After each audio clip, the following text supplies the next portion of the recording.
香港國家特撚登啊！我琴晚屌你老母喺攞醫院嚟做呢個比喻啦，柒頭屌你老母，咁都仲未榮啊？咁都仲未識玩呢個遊戲啊？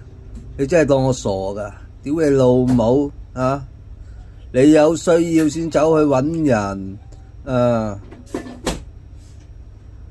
俾錢人幫襯啊！即係好似睇醫生咁，你有需要，你有病啊，你唔舒服，傷風感冒，你自己自動屌你老母閪，揞荷包俾啲錢人，屌你老母臭閪，呢個就係法律嘛。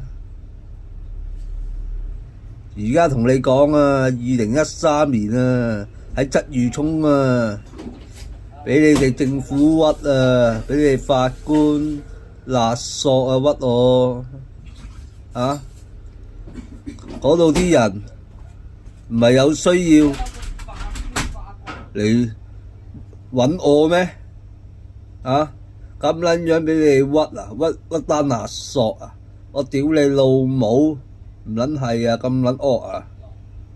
啊！屌你老母臭閪！錢都唔撚俾啊，走過嚟揾我啊！屌你老母閪啊！傾乜撚嘢啊！屌你老母屈我勒索啊！真係犀撚你咯！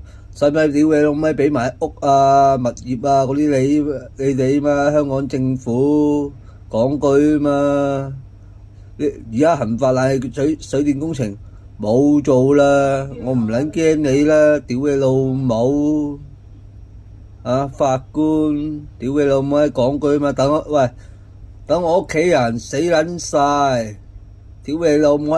雙手俾埋你，使唔撚使啊？屌你老，俾你屈啊，俾你屈撚埋啲物業去嘛，使唔撚使啊？屌你老母！屌你老母！柒撚懵懵咁同啲區議員夾撚埋，屌你老母！